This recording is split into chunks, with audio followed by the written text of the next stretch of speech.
तब्दीली के साथ बदलते भारत की शान।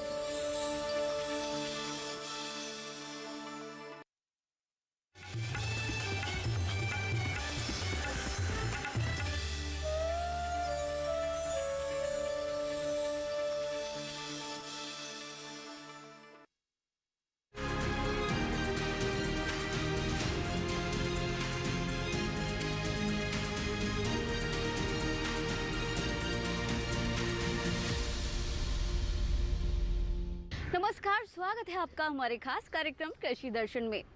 अपने इस कार्यक्रम में हम सबसे पहले बात करेंगे विज्ञान और किसान को लेकर, साथ ही साथ हम बात करेंगे सफल किसानों को लेकर और अंत में हम चर्चा करेंगे फार्मिंग इंडिया को लेकर। तो चलिए शुरुआत करते हैं कार्यक्रम की।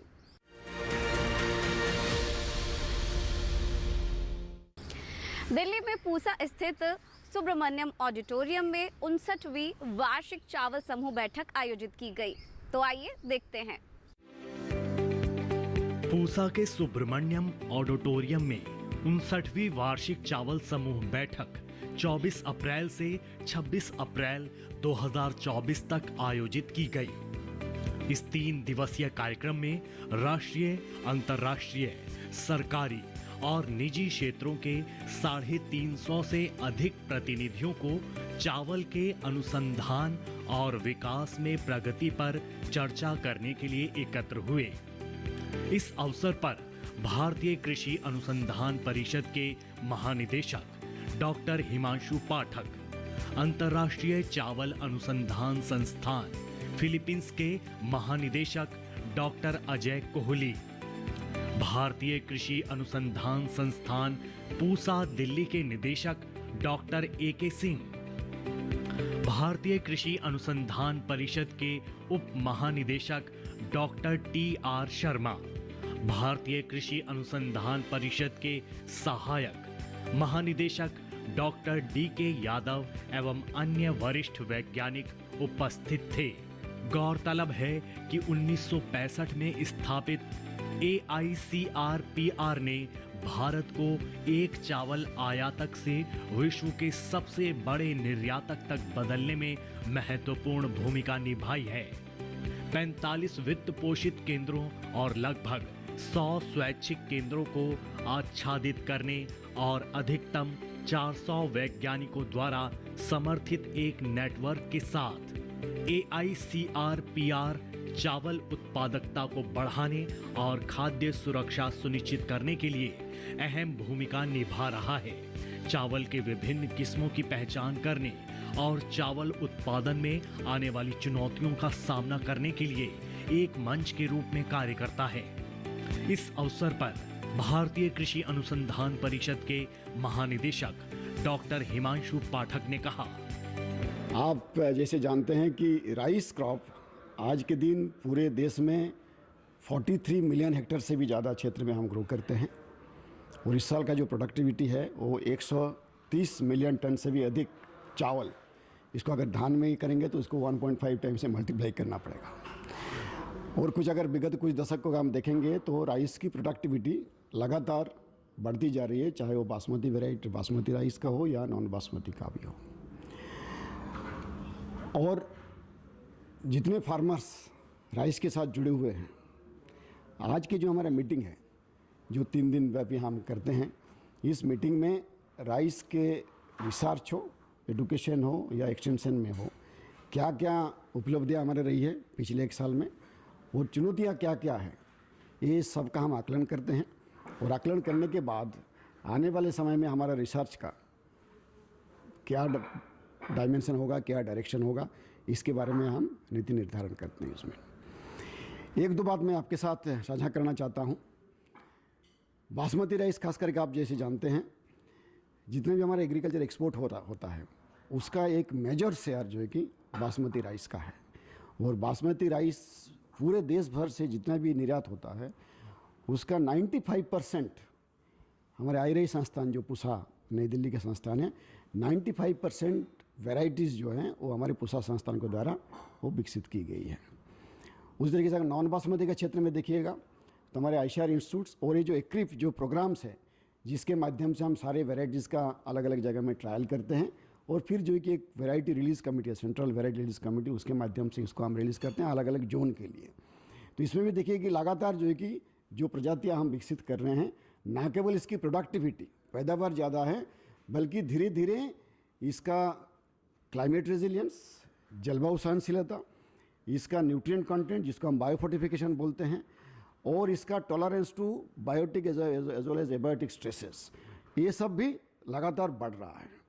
हम जब बायोफोर्टिफिकेशन का बात करते हैं, आप सबको पता होगा कि जो कन्वेंशनल राइस होता है उसमें प्रोटीन का मात्रा होता है 6 से 8%, लेकिन हम अब जो है कि वैरायटीज़ राइस के डेवलप कर चुके हैं जिसमें प्रोटीन 10% से भी अधिक है, जिसमें ड्राउट और साथ साथ फ्लड ये दोनों ही टॉलरेट करने का सहन क्षमता है। और आने वाले समय में हम और एक टेक्नोलॉजी को लेकर के और एक टूल्स को लेकर के काम कर रहे हैं, जिसका ऑलरेडी फील्ड ट्रायल हम शुरू कर चुके हैं, और उसमें हमें उम्मीद है कि हमारे पैदावार राइस की कम से कम 25 से 30% तक हम बढ़ा सकते हैं, उसका ड्यूरेशन को हम घटा सकते हैं, और उनका जो क्लाइमेट चेंज के जरिए जो भी उनका प्रॉब्लम्स है उसको भी काफ़ी हद तक हम उसका समाधान करने में सक्षम होंगे। तो सारे रिसर्च हम अलग अलग संस्थानों के द्वारा कर रहे हैं। ये जो मीटिंग हमारी है, इस मीटिंग में सबका हम आकलन करते हैं, कहाँ किस तरह का रिसर्च हो रहा है और आगे क्या करना चाहिए क्या नहीं करना चाहिए, इसी दिशा निर्देश करने के लिए हमारा मीटिंग होता है। 2 वर्षों में हम लोगों ने करीब 3 नई किस्में निकाली हैं। पूसा बासमती 1847 जो 1509 का सुधार करके बनाई गई है, पूसा बासमती 1885 जो कि पूसा बासमती 1121 का सुधार करके बनाई गई है, और पूसा बासमती 1886 जो कि पूसा बासमती 1401 का सुधार करके बनाई गई है। और इन तीनों किस्मों में पत्ती के झुलसा और झोंका रोग, जिसको हम ब्लास्ट की बीमारी और बैक्टीरियल ब्लाइट की बीमारी बोलते हैं, इसके लिए रोग रोधी क्षमता है, जिससे किसान को दवा डालने की आवश्यकता नहीं पड़ेगी। और जब दवा नहीं डालेंगे तो हमारा खर्चा कम होगा। दवा नहीं पड़ेगी तो जो उत्पाद हमारा चावल का बनेगा उसके अंदर कोई भी रासायनिक दवाओं का अवशेष नहीं आएगा। तो हमारी जो संस्थान है जिसका नाम है Indian institute of rice research या भारतीय चावल अनुसंधान संस्थान, पिछले 59 साल से काम कर रही है। ये जो हमारी जो संस्थान है इसके तहत जो है जो भी नए चावल का जो किस्म है, जो भी टेक्नोलॉजी या प्रणाली होती है उसका प्रयोग के टेस्टिंग होती है, और ये जो 3 साल के जो टेस्टिंग के बाद जो भी नया किस्में या नया भी हाइब्रिड्स हो या जो भी नया टेक्नोलॉजी हो उसका रिलीज़ होता है। जो नेशनल राइस रिसर्च इंस्टीट्यूट है, इनको हमारा जो मैंडेट है मोस्टली रेनफेड एरिया के लिए है। इरीगेटेड एरिया के छोटा पोर्टफोलियो इरीगेटेड एरिया के लिए भी है। हम लोग को ये पता है कि जो ग्रीन रेवोल्यूशन, जो हरित क्रांति हुआ, उसका जो फल ईस्टर्न इंडिया में वंचित रह गया। हम जानते हैं कि राइस का जो कल्टीवेटेड एरिया है अभी उसका लगभग 45% एरिया रेनफेड एरिया में होता है, और ईस्टर्न इंडिया में 92% एरिया जो है रेनफेड एरिया में है। अब जो रेनफेड एरिया में राइस रिसर्च को कितना बेहतरीन करके वहाँ फ़ायदा पहुँचा जाए, तो उसका काम NRRI बखूबी कर रहा है। कि ये जो वर्कशॉप हो रही है आज, ये हमारा एनुअल फीचर है, और इसमें 350 से ज़्यादा साइंटिस्ट पूरे देश से आए हुए हैं जो कि इसमें भाग ले रहे हैं। और इसमें हम पिछले साल का जितना भी काम हुआ उसका लेखा जोखा लेंगे, और ये देखेंगे कि किसने कितना काम किया, और नए एरिया में जो भी काम किया उसको देखेंगे, तथा अगले साल के लिए एक प्रोग्राम तैयार करेंगे जिसमें कि हमारे साइंटिस्ट लोग जो AICRP में काम कर रहे हैं उसमें आगे अगले साल काम करेंगे। और ये एक ऐसा मौका है जिसमें हम मिड टर्म करेक्शंस करते हैं प्रोग्राम में अपने में एक्सपर्ट की सहायता से, और उसको इम्प्लीमेंट करते हैं धरातल के ऊपर। चलिए अब बात करते हैं विज्ञान और किसान की।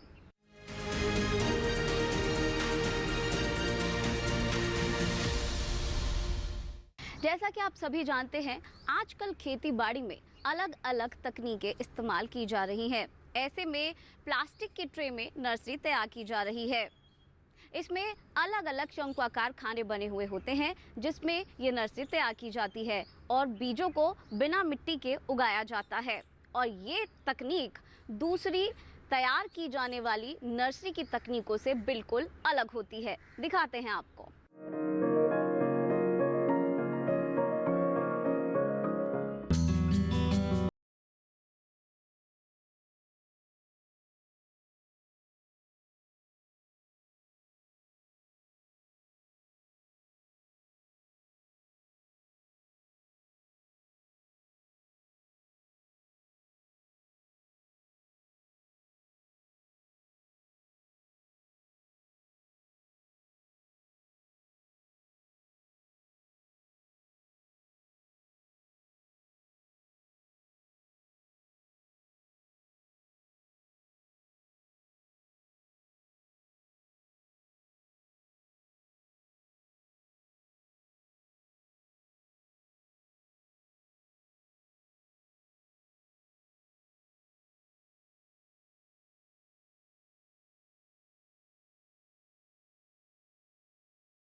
दिया जाएगा। वर्मिकुलाइट इसलिए क्योंकि इसमें नमी ज्यादा देर तक बनी रहती है। बीजों के अंकुरण के समय तापमान अनुकूल हो तो ट्रे को बाहर भी रख सकते हैं, वरना अंदर रखना ही बेहतर रहता है। गर्मियों के समय दिन में 2 बार और सर्दियों में 1 बार सिंचाई करनी होगी। बुआई के लिए 1 हफ्ते बाद पानी के साथ नाइट्रोजन, पोटाश और फास्फोरस मिलाकर छिड़काव किया जाएगा। इस तरह उगाई पौध 22 से 25 दिनों में तैयार हो जाती है, जबकि आम विधि में ये 1 माह का वक्त लेती है। ट्रे के पौधे मुख्य खेत में रोपाई के बाद जल्दी पनपते हैं और बेहतर पैदावार देते हैं। आमतौर पर रोपाई सुबह या शाम के समय करें। ज्यादा गर्मी हो तो शाम का वक्त ही चुनें। ट्रे में पौध तैयार करने के कई फायदे हैं। एक तो इसमें बेमौसमी पौध भी आसानी से तैयार हो जाती है। दूसरे, मिट्टी जनित बीमारियों का खतरा नहीं रहता। तीसरे, कम जगह में ज्यादा पौध तैयार हो जाती है। और चौथे, पौध को ट्रे सहित कहीं भी लाना ले जाना आसान होता है। इसके अलावा पौधों की बढ़वार एक समान होती है और जड़ें नहीं टूटती। जड़ें न टूटने की वजह से ही फसल जल्द तैयार हो जाती है। ट्रे में संकर किस्मों के बीज की बर्बादी कम होती है और सभी पौधे विषाणु से मुक्त होते हैं। ट्रे में पौध तैयार करेंगे तो उसे बेचना भी आसान होगा और नर्सरी का व्यवसाय करना भी। आधुनिक तरीकों ने खेती को नई ऊंचाइयों तक पहुंचाया है। आज अगर हमारा देश रिकॉर्ड तोड़ उत्पादन ले पा रहा है तो उसमें नई तकनीक का बड़ा योगदान है। ट्रे विधि से नर्सरी तैयार करना भी आधुनिक तकनीक है जो किसानों का काम न सिर्फ आसान बना सकती है बल्कि ज्यादा लाभकारी भी।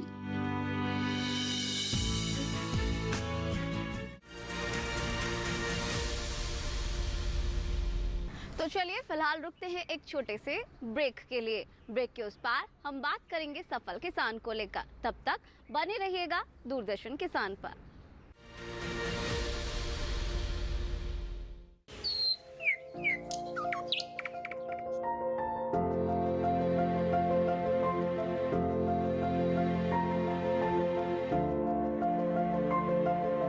कहाँ होगी बारिश,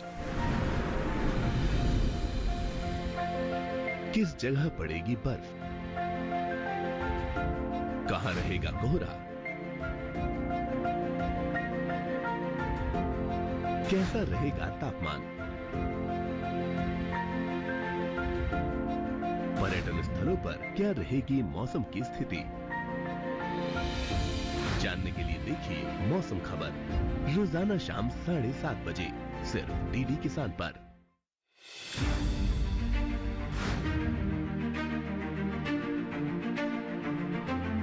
फसलों के भाव से लेकर उनकी आवक तक, पैदावार से लेकर बुआई के क्षेत्रफल तक, आयात से लेकर निर्यात तक, घरेलू से लेकर वैश्विक बाजार तक,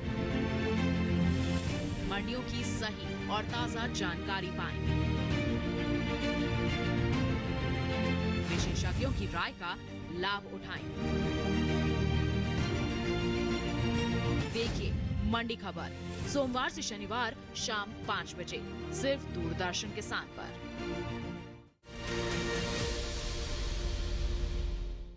ब्रेक के बाद एक बार फिर से स्वागत है आपका हमारे खास कार्यक्रम कृषि दर्शन में।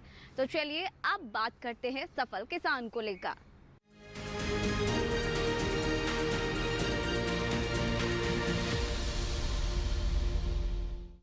आजकल कृषि के क्षेत्र में किसान नई नई तकनीकों के सहारे सफलता की सीढ़ियां चढ़ रहे हैं और अपने साथ साथ दूसरे किसानों के लिए भी प्रेरणा का स्रोत बन रहे हैं।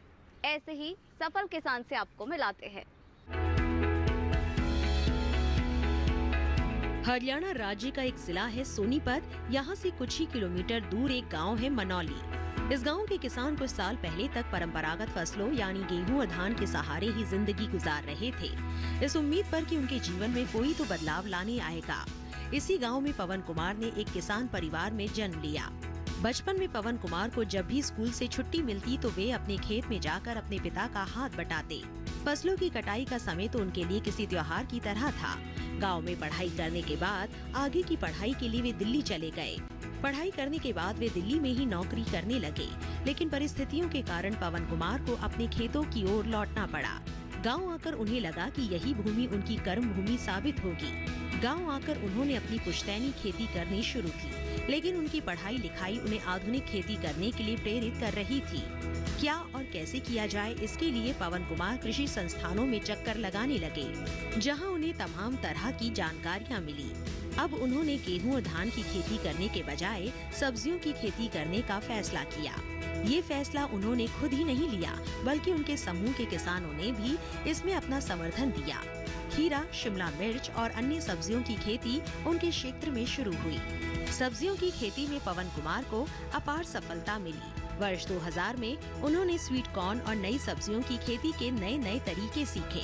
साथ ही पवन कुमार ने सब्जियों की खेती में सिंचाई के लिए ड्रिप सिंचाई पद्धति को अपनाया, जिससे उन्हें काफी फायदा हुआ। पवन कुमार नई तकनीकों और आधुनिक विधियों को सीखकर अपने खेतों में लागू करते हैं। पवन कुमार ने पॉली हाउस के फायदों को सुनकर और देखकर पॉली हाउस में खीरा, शिमला मिर्च और फूलों की खेती करने लगे, जिसमें उन्हें काफी फायदा हुआ। उन्हें ही नहीं बल्कि पूरे गांव को पुरस्कृत किया गया। पवन कुमार को अनेक समस्याओं का सामना करना पड़ा, लेकिन अपने हौसले के बलबूते उन्होंने हार ना मानी। अच्छी और गुणवत्तापूर्ण फसल पैदा करने वाले पवन कुमार अब स्थानीय स्तर पर ही नहीं बल्कि राष्ट्रीय स्तर पर लोकप्रिय हो गए हैं।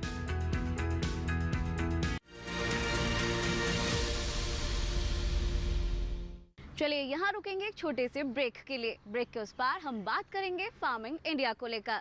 तब तक बने रहिएगा दूरदर्शन किसान पर।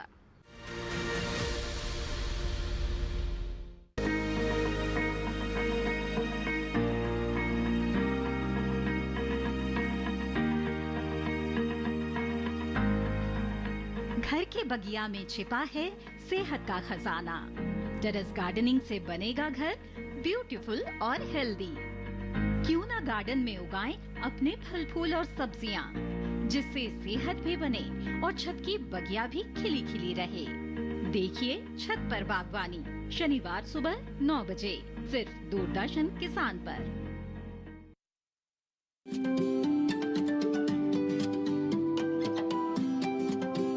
जब बात अच्छी सेहत की हो, किसी तरीके की लापरवाही नहीं करो, किसी तरीके का समझौता ना करो। ना बरतें लापरवाही, लक्षणों को पहचानें और लें डॉक्टर की सलाह। चाहे बीमारी दिल की हो, दांतों की हो या दिमाग की हो, खुद से इलाज ना करें, खुद से कोई भी दवाई ना खाएं, डॉक्टर के पास जाएं, अपनी जांच कराएं और अपना पूरा इलाज करवाएं और अपना ख्याल रखें। कार्यक्रम जो देगा सलाह भी मार्गदर्शन भी। मोबाइल उठाएं, नंबर मिलाएं 1800113060 या 1800113061।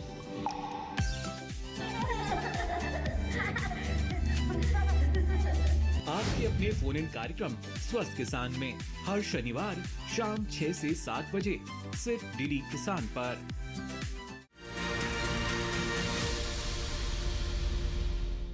ब्रेक के बाद एक बार फिर से आपका स्वागत है हमारे खास कार्यक्रम कृषि दर्शन में। तो चलिए अब बात करते हैं फार्मिंग इंडिया को लेकर।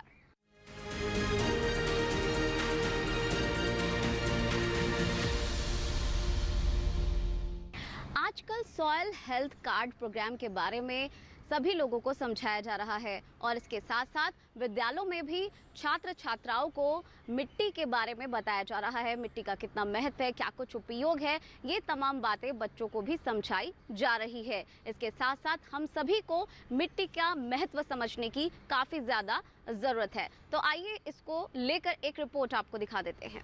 सभी बच्चों को सुप्रभात। सुप्रभात मैम। आज हम बात करेंगे मिट्टी के स्वास्थ्य की। मैम मिट्टी का स्वास्थ्य, क्या मिट्टी का भी स्वास्थ्य होता है? हमने तो मिट्टी को नॉन लिविंग समझा था। बच्चों, मिट्टी हमारे लिए बहुत ही महत्वपूर्ण होती है। यह हमारे दैनिक जीवन में एक महत्वपूर्ण भूमिका निभाती है।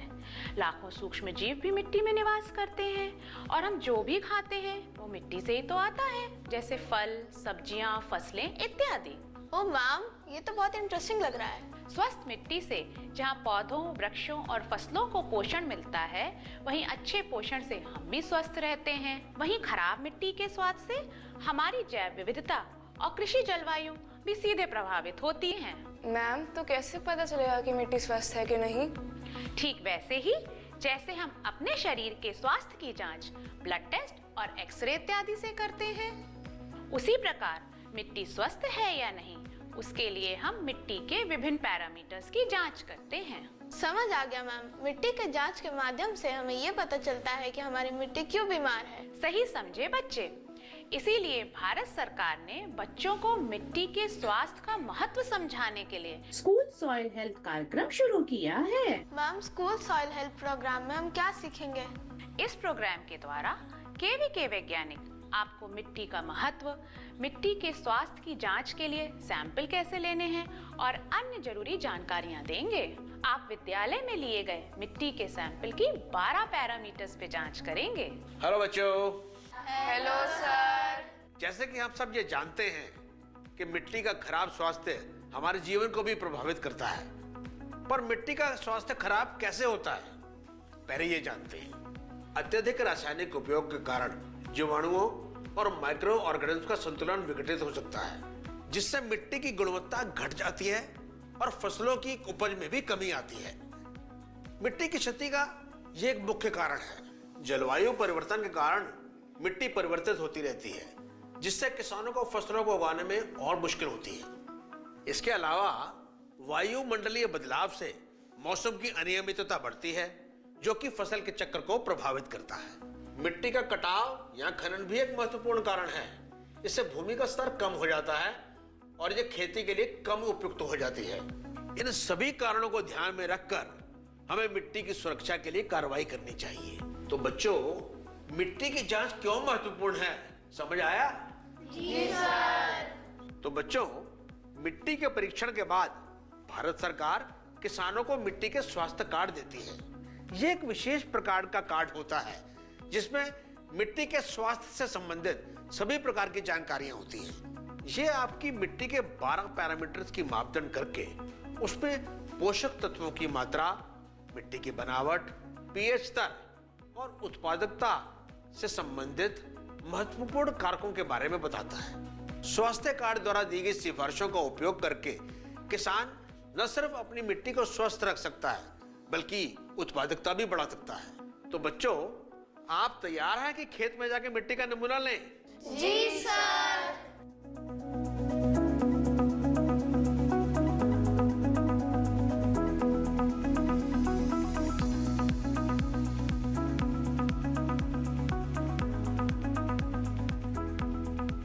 मिट्टी का नमूना लेकर लैब में जाकर समझेंगे कि मिट्टी की जांच कैसे करें। मिट्टी के स्वास्थ्य की जांच पूरी होने के बाद मिट्टी के स्वास्थ्य पैरामीटर को मिट्टी के स्वास्थ्य पोर्टल में दर्ज करके मिट्टी का स्वास्थ्य कार्ड बनवा लेंगे। बन गया हमारा सॉइल हेल्थ कार्ड। बच्चों, अब समझते हैं कि मिट्टी के स्वास्थ्य कार्ड के आधार पर SRLM दीदी किसानों को क्या समझाती हैं। बच्चों, मिट्टी के स्वास्थ्य कार्ड के माध्यम से हम किसानों को एक सतत, समृद्ध और स्वस्थ खेती की जानकारी देते हैं। हम इसके माध्यम से किसानों को समझाते हैं कि उनकी मिट्टी में किन पोषक तत्वों की कमी है और उसे सुधारने के लिए क्या कर सकते हैं। कई भारतीय राज्यों की मिट्टी की गुणवत्ता खराब है और इसका असर फसलों की उपज पर भी पड़ता है। इस समस्या का हल करने के लिए इंटीग्रेटेड न्यूट्रिएंट मैनेजमेंट द्वारा विभिन्न प्रकार के उर्वरकों का सही समय पर सही मात्रा में फसलों के अनुसार उपयोग करते हैं। इंटीग्रेटेड न्यूट्रिएंट मैनेजमेंट में किसानों को बताया जाता है कि जैविक बायोफार्म उर्वरक, पिछली फसल के अवशेष, मल्चिंग, पशुओं के बचे विशिष्ट पदार्थ, फसल रोटेशन आदि को उपयोग करके मिट्टी के स्वास्थ्य को सुधारा जा सकता है। यह उपाय मिट्टी की गुणवत्ता को बेहतर बनाने में मदद करते हैं और फसलों की उपज में भी सुधार लाते हैं।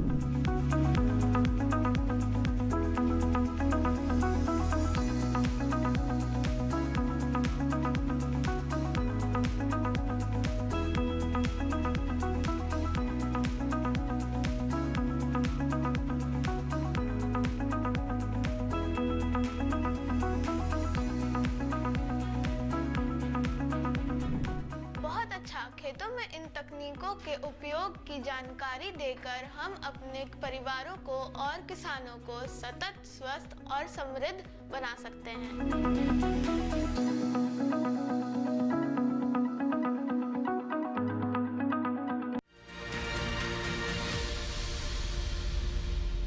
तो ये जाना आपने फार्मिंग इंडिया के बारे में। तो फिलहाल आज के इस कार्यक्रम में बस इतना ही, लेकिन अगर आपके पास कोई क्वेश्चन है तो आप हमें ईमेल कर सकते हैं। हमारा ईमेल एड्रेस है krishidarshan@gmail.com।